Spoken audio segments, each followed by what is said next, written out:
अगर आप stock market में इन्वेस्टमेंट करने का प्लान कर रहे हैं और उसके लिए डीमेट अकाउंट ओपन करना चाहते हैं, डीमेट अकाउंट ओपन करने से पहले आपको ये जानना बहुत जरूरी है। यह वीडियो अंत तक आप देखो जिससे कि आपको पता चलेगा कि डीमेट ओपन करने से पहले आपको किन किन बातों का ध्यान देना चाहिए। हेलो फ्रेंड्स, मेरा नाम ध्रुव कुमार पांडे है। इस चैनल में हम फाइनेंस को आसान भाषा में समझते हैं। आज का जो टॉपिक है डीमेट अकाउंट के बारे में है कि आप डीमेट अकाउंट कौन से ब्रोकर को चुनिए, कैसे डीमेट अकाउंट आप ओपन डीमेट अकाउंट कैसे ओपन किया जाता है और उसमें किन किन बातों का और किन किन चार्जों का ध्यान देना पड़ता है। बिना देरी किए चलिए हम समझते हैं कि डीमेट अकाउंट ओपन करने से पहले हमें किन किन बातों का ध्यान देना चाहिए। फ्रेंड, इंडिया में दो प्रकार की ब्रोकिंग फॉर्म के आप डीमेट अकाउंट ओपन करते हैं। ये दो भागों में डिवाइडेड है। एक एक डिस्काउंट ब्रोकिंग फॉर्म और एक फुल सर्विस।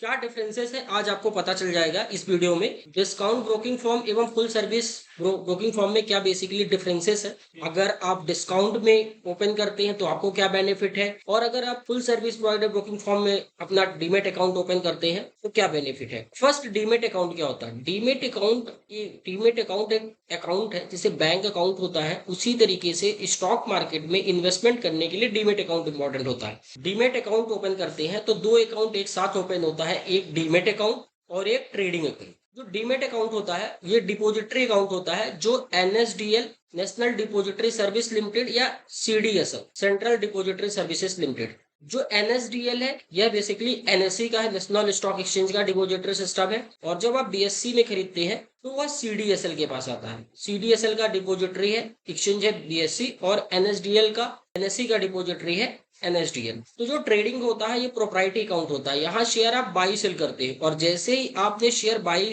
और नेक्स्ट डे के लिए T+1 का इंडिया में सेटलमेंट है, मतलब ट्रेडिंग डे के नेक्स्ट डे, तो वह शेयर आपके डिपॉजिटरी में चला जाता है जहां आपका ओपन होता है, एनएसडीएल में है या सीडीएसएल में है, तो वह यहाँ ट्रांसफर हो जाता है डिपॉजिटरी में। डीमेट अकाउंट ओपन करने के लिए बेसिक आपको केवाईसी करनी पड़ती है, आधार कार्ड पैन कार्ड से वेरीफाई करना पड़ता है, अपना बैंक अकाउंट मैप करना पड़ता है। आप किसी भी ब्रोकिंग फॉर्म में एप्लीकेशन में जाके आप डीमेट अकाउंट अपना ओपन कर सकते हैं और उसमें आप बेसिक केवाईसी करेंगे, आधार कार्ड पैन कार्ड और आईवीपी होगा, इन पर्सन वेरिफिकेशन होगा। देन उसके बाद आपका ट्रेडिंग कोड आ जाएगा, आईडी और पासवर्ड, उसका ब्रोकिंग फॉर्म का एप्लीकेशन होगा, वो आप डाउनलोड करेंगे और उसमें आईडी पासवर्ड डालेंगे। देन आपका अकाउंट ओपन हो जाएगा।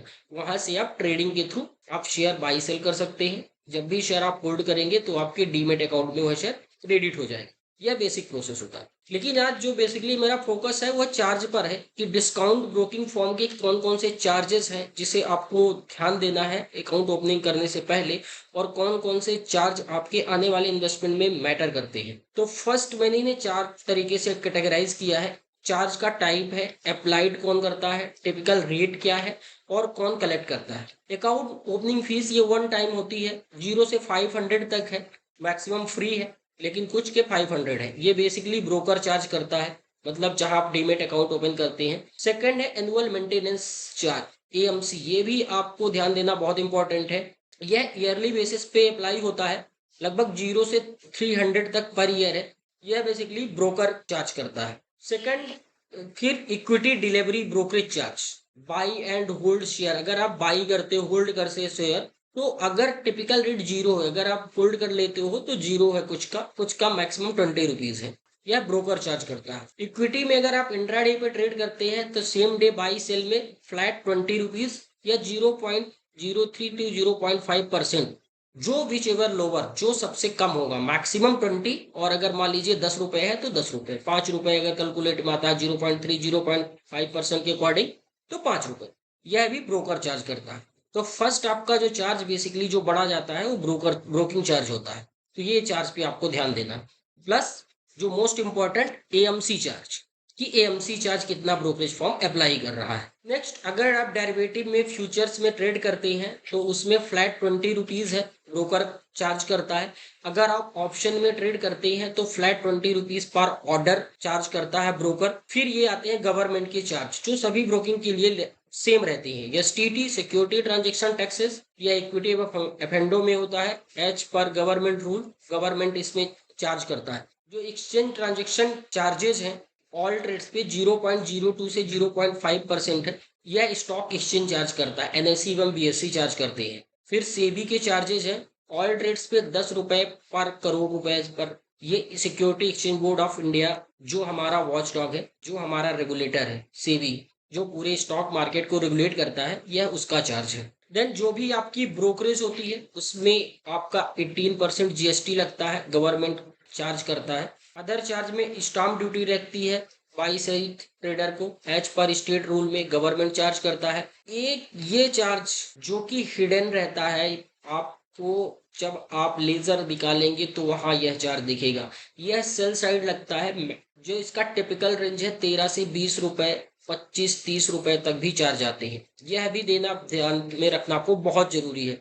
ये डिपॉजिटरी प्लस ब्रोकर दोनों चार्ज करते हैं। डिपॉजिटरी में 3.25 के करीब चार्ज करती है CDSL NSDL, बाकी ब्रोकर का चार्ज होता है। इसमें जो होता है कि मान लीजिए कि डीमेट में 100 शेयर है, अगर आपने एक भी शेयर सेल किया तब भी आपको यह 20 रुपए 25 रुपए जो भी चार्ज है लगेगा। अगर आपने एक एक करके 100 बार सेल किया तो 100 बार आपके चार्ज लग जाएंगे। इससे आपकी कॉस्ट, अगर आप 1-2 शेयर 5 शेयर पर काम कर रहे हैं तो इससे आपकी डायरेक्टली कॉस्ट इंक्रीज होगी। इसलिए इस बात का ध्यान रखिए कि जब भी आप डिपॉजिटरी का कितना चार्ज अप्लाई किया है ब्रोकिंग फॉर्म ने, यह बेसिस कर ब्रोकर अप्लाई करता है डिपॉजिटरी का चार्ज। तो इसे ध्यान में रखना, क्योंकि हर ब्रोकिंग फॉर्म का यह चार्ज डिफरेंट डिफरेंट होता है, जो एक हिडन चार्ज की तरह है। तो इसे आपको प्रॉपरली बेसिस पे चेक करना है कि कौन से ब्रोकिंग फॉर्म का कितना चार्ज है, और ये चार्ज ऐड करके अपनी कॉस्ट ऐड करना है। कभी भी 1 शेयर 5 शेयर, अगर आपने 10 रुपीज 20 रुपीज 30 रुपीज या 100 रुपीज का शेयर खरीदा है तो उसमें 1 शेयर 2 शेयर सेल ना करें, क्योंकि डायरेक्टली अगर मान लीजिए आपका 100 रुपए के आपने शेयर खरीदा है और आपने 1 शेयर सेल कर दिया तो यह आपकी कॉस्ट ऑलरेडी 125 हो जाएगी। अगर अदर चार्ज छोड़ के 5 रुपीज अदर चार्ज तो 130 रुपीज। तो अगर आपने 30% का रिटर्न अर्न किया है तो आपने जीरो प्रॉफिट अर्न किया। तो ये चीज ध्यान रखना बहुत जरूरी है। सेकंड, कौन कौन से हमारे इंडिया में है ब्रोकिंग फॉर्म, मैं 2-3 का नाम आपको बता देता हूँ। ग्रो, ये डिस्काउंट ब्रोकिंग फॉर्म है। जीरोधा, ये डिस्काउंट है। Angel one and F stocks या मी स्टॉक, कई है, मैं बेसिकली 4-5 का नाम आपको बता रहा हूँ। ये बेसिकली डिस्काउंट ब्रोकिंग फॉर्म है। ये बेसिकली आपको प्लेटफॉर्म प्रोवाइड करते हैं जहां आपको जाके ट्रेड करना पड़ता है, या कोई रिसर्च वगैरह आपको प्रोवाइड नहीं करते, ना आपको अब मार्केट गाइडेंस प्रोवाइड करते, RM सपोर्ट नहीं प्रोवाइड करते। तो बेसिकली मैं आपको एक बार एक्सप्लेन करने के बाद डिफरेंस बताता हूँ क्या बेसिकली डिफरेंस है दोनों में। सेकंड, मैंने full service provider broking form जो सेकंड है, चार्ज जो इनका अकाउंट ओपनिंग फीस है वो लगभग 500 से 1000 है, थोड़ा ज़्यादा है compare to discount broking form. ऐसे एनुअल मेंटेनेंस फीस जो इनकी है 4000 से 1000 रुपए तक की है, ब्रोकिंग फॉर्म ही चार्ज करता है। Compare to discount broking form annual maintenance charge भी ज़्यादा है। थर्ड, जो इक्विटी के डिलीवरी चार्ज है इनका 0.30% से 0.75% नॉर्मली होता है, जो कि आप कम करा के 10% से लेकर 105% तक करवाते हैं, जो कि काफ़ी ज़्यादा है कंपेयर टू देखा जाए डिस्काउंट ब्रोकिंग फॉर्म का डिलीवरी ब्रोकिंग चार्ज 0 है, यहाँ ये इतना चार्ज करते हैं। क्यों करते हैं मैं आगे आपको समझाता हूँ। तो मतलब अगर आपने 1 लाख रुपए का कोई भी शेयर खरीदा है तो डायरेक्टली आपको 100 रुपए का चार्ज देना पड़ेगा ब्रोकरेज चार्ज। इंट्राडे में ये पैसे में कन्वर्ट हो जाता है। अगर 0.1% आपका डिलीवरी है तो 0.01% इंट्राडे होगा। जो आपका 100 रुपए का चार्ज डिलीवरी का होगा तो वही इंट्राडे में 10 रुपए का हो जाएगा। सेकंड, फ्यूचर ऑप्शन में ये 0.03 से 0.5 पैसे तक चार्ज करते हैं, बेसिकली ये 10 पैसे तक। फ्यूचर में बेसिकली 0.01% से 0.005 तक कर देते हैं। यह भी बहुत ज़्यादा है। अगर आप एक लॉट फ्यूचर बाय करते हैं, इंडिया में बेसिकली 5 लाख का फ्यूचर होता है, तो बाई सेल अगर 10 लाख की आपकी वैल्यू होती है, अगर 0.01% है तो आपका इजिली ये 100 रुपए का चार्ज आएगा। ऑप्शन में ये पर लॉट, पर ऑर्डर पे नहीं, पर लॉट पर चार्ज करते हैं। 20 रुपए 10 रुपए, जैसे जैसे जितना ज़्यादा आप ट्रेड कर रहे हैं, फंड यूज कर रहे हैं, उसके अकॉर्डिंग करते हैं। टिपिकल जिनका चार्ज होता है 50 से 100 रुपीज़ के बीच में होता है। STT चूंकि गवर्नमेंट के चार्ज है तो सेम रहेगा। एक्सचेंज ट्रांजेक्शन चार्ज भी सेम रहेगा। CB टर्नओवर फीस सेम रहेगी। GST सेम रहेगा, इसमें कोई डिफरेंसेस नहीं है। स्टाम्प ड्यूटी सेम रहेगी। ये डिपोजिटरी ये डिफरेंट हो सकती है सेल साइड, जो मैंने अभी आपको एक्सप्लेन किया। तो ये जरूर एक हिडन चार्ज होता है, इसको आप अच्छे तरीके से चेक कर ले बिफोर ओपन डीमेट अकाउंट। ये चार्ज चेक करना बहुत जरूरी है। बेसिकली डिफरेंस क्या है, क्यों ये full service provider broking form क्यों ज्यादा चार्ज करते हैं, उसका क्या रीजन है। डिस्काउंट ब्रोकिंग फॉर्म फर्स्ट आपको सिर्फ प्लेटफॉर्म प्रोवाइड करता है ट्रेड करने के लिए। यह आपको प्लेटफॉर्म प्रोवाइड करते हैं, साथ में आरएम प्रोवाइड करते हैं, रिलेशनशिप मैनेजर, जो आपको मार्केट के बारे में गाइड करता है।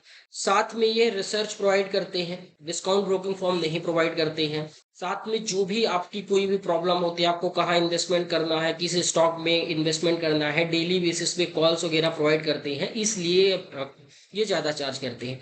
अब सवाल आता है आपको कहाँ ओपन करना चाहिए, डिस्काउंट ब्रोकिंग फॉर्म में या फुल सर्विस ब्रोकिंग फॉर्म में। देखिए, आप कितना मार्केट के बारे में समझते हैं, कितना मार्केट के बारे में जानते हैं, उसके अकॉर्डिंग आप अपना डिसीजन लें।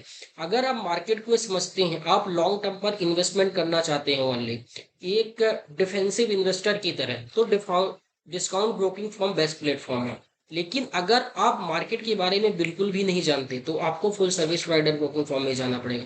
क्योंकि भले ही चार्ज लग रहे हैं, लेकिन अगर आपको नॉलेज नहीं है, तो आप कैसे इन्वेस्टमेंट करोगे।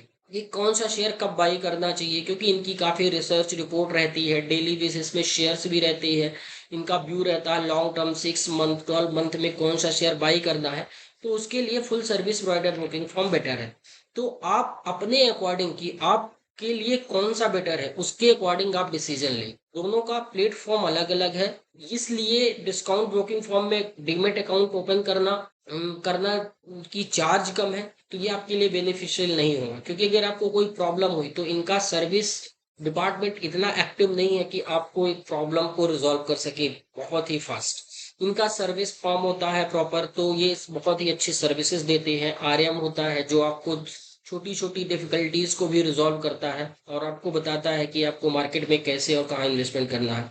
मेरा किसी को सपोर्ट करने का मोटो नहीं है, मैं तो सिर्फ आपको एक एज ए नॉलेज के लिए कि आपके लिए कौन सा उपयुक्त है, उसके अकॉर्डिंग आप डिसीजन लें। फ्रेंड्स, आज की वीडियो में जो मैंने डिस्कस किया है कि डिस्काउंट ब्रोकिंग फॉर्म एवं सर्विस प्रोवाइडर ब्रोकिंग फॉर्म में क्या क्या बेसिकली डिफरेंसेस है, कुछ चार्ज को जानना और वो बहुत जरूरी है कि डीपी चार्ज क्या लग रहा है, ब्रोकरेज चार्ज क्या है, क्योंकि यह आपके डायरेक्ट कॉस्ट है। ये डायरेक्टली इम्पैक्ट करेंगे आपके रिटर्न पे, आपके इन्वेस्टमेंट में। अगर आप इन चीज़ों को कंसीडर नहीं करेंगे, तो आप अपने रिटर्न का प्रॉपर प्लान नहीं कर पाएंगे, क्योंकि कॉस्ट एक बहुत बड़ा पार्ट होता है इन्वेस्टमेंट में। क्योंकि अगर आप ट्रेड करते हैं, तो चाहे आपको प्रॉफिट हो या ना हो, आपको ब्रोकरेज चार्ज देना ही है, आपको गवर्नमेंट के चार्जेस देना ही है। तो इसलिए बिफोर इन्वेस्टमेंट किसी भी ब्रोकिंग फॉर्म में डीमेट अकाउंट ओपन करने से पहले चार्ज को अच्छे से देख लें कि कौन से चार्ज अप्लाई कर रहा पर्टिकुलर ब्रोकिंग फॉर्म, और उसके अकॉर्डिंग हमें कौन से शेयर में लेने में बेनिफिट है, कितनी क्वांटिटी में हम सेल करेंगे तो वो हमें हमारी कॉस्ट आएगी। क्योंकि कुछ लोग बहुत ज़्यादा स्टार्टिंग में जब वो ट्रेड करते हैं तो चर्निंग करते हैं, जो स्टॉक लेंगे 100 रुपये में, 101 रुपये में सेल कर देंगे नेक्स्ट डे। लेकिन उनको लगेगा कि मेरे को 1 रुपये का बेनिफिट हुआ है, लेकिन एग्जैक्टली उनका बेनिफिट नहीं हुआ, क्योंकि उनकी कॉस्ट ऑलरेडी 25 to 30% बढ़ गई, क्योंकि उनका उतना डीपी चार्ज लग गया है। डीपी चार्ज में डीपी का चार्ज बहुत ही कम है, 3.25 है, उसमें ब्रोकिंग का चार्ज काफ़ी ज़्यादा होता है, लगभग 15 से 18 20 रुपए तक होता है। ओपनिंग डीमेट अकाउंट इन चीज़ों को प्रॉपर ध्यान दें, और ये भी आपको जानना भी जरूरी होगा कि कौन सा ब्रोकिंग फॉर्म का एप्लीकेशन अच्छा है। पर्सनली मैं कमेंट नहीं करूंगा, आजकल ऑनलाइन ब्रोकिंग फॉर्म के, डिस्काउंट ब्रोकिंग फॉर्म के भी एप्लीकेशन काफ़ी अच्छे हैं, सभी के अच्छे ही है। और आजकल full service provider broking form की भी एप्लीकेशन बहुत ही अच्छे हैं, यूजर फ्रेंडली। आप कहीं भी अगर डीमेट अकाउंट ओपन करते हैं, तो आप वहाँ आसानी से ट्रेड कर सकते हैं इजी तरीके से। सो स्टार्टिंग में आप अपने नॉलेज के अकॉर्डिंग, अपनी एबिलिटी के अकॉर्डिंग, कि आप मार्केट को कितना जानते हैं, समझते हैं, उसके अकॉर्डिंग डिसीजन लें। सो आज के वीडियो में इतना ही। अगर आपको यह वीडियो इन्फॉर्मेटिव लगा हो और अगर मैंने कोई वैल्यू ऐड करी हो, तो लाइक एवं सब्सक्राइब करें।